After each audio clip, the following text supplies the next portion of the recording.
Sono cadute diversi record storici secolari. Quello del 2023 verrà ricordato come l'ottobre dei record, temperature decisamente impressionanti. Un'estate che sembra non voglia lasciare spazio all'autunno.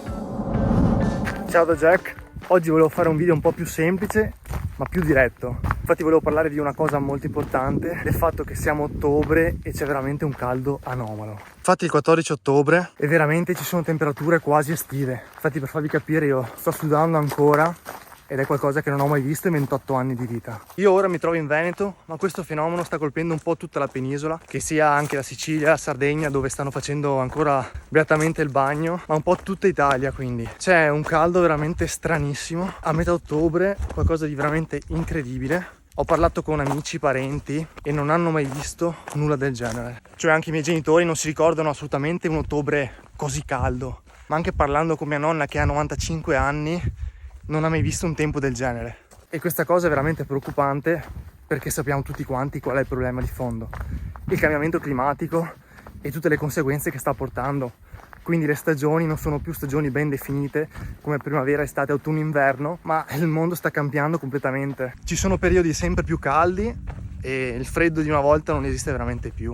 Non c'è più quel freddo dove si gelava veramente. Le stagioni calde si allungano sempre di più e i periodi veramente freddi non esistono più praticamente. L'inverno negli ultimi anni è un inverno qui al nord in Veneto, è un inverno mite, dove l'umidità prevale assolutamente, quindi tra umido, ma lo è sempre stato. Ha il freddo veramente importante, anche parlandone con i miei genitori. Quello che c'era quando erano piccoli loro non esiste più. Scusate, mi stavo ammazzando.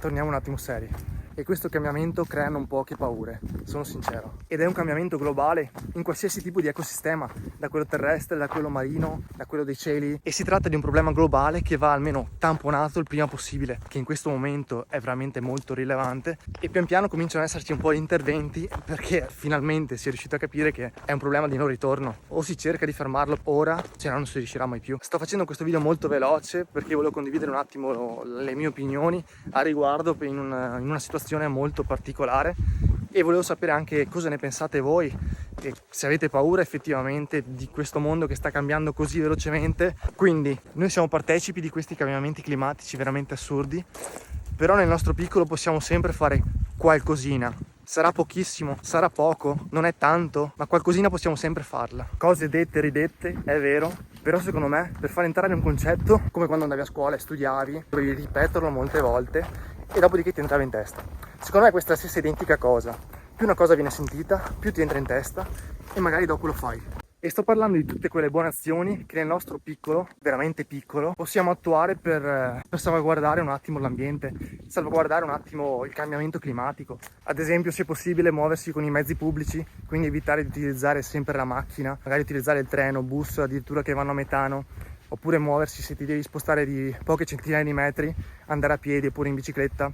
Visto che stiamo sempre di più diventando un popolo di gente pigra, pigroni, da fare la raccolta differenziata, anche quella è molto utile, all'utilizzare anche prodotti ecosostenibili, e anche quando si va al supermercato cercare di scegliere degli alimenti meno processati, meno lavorati e che abbiano anche delle certificazioni di ecosostenibilità. In primis il problema degli allevamenti intensivi, che creano veramente tantissimi danni. Dallo sfruttamento incontrollato del territorio, quindi con disboscamenti, sfruttamento delle risorse idriche in maniera assurda, e ovviamente l'utilizzo spropositato di antibiotici per aumentare di gran lunga la produzione di carne, lo sfruttamento degli animali stessi e tutte le emissioni che vengono immesse nell'aria. E vi dico che in questa direzione ho fatto anch'io qualche passettino in avanti, perché prima utilizzavo moltissima carne, facendo palestra mangiavo veramente molto pollo, ma anche tutti i derivati, e adesso mi sto limitando molto. Se prima mangiavo carne, tonno, pesce tutti i giorni, ora sto cercando di utilizzare molto di più le fonti vegetali, quindi fagioli, lenticchie, soia, tofu, seitan, e devo dire che alla fine si tratta molto di una questione di abitudine. Avere l'abitudine di mangiare un determinato alimento, non provare un altro alimento perché lo si rifiuta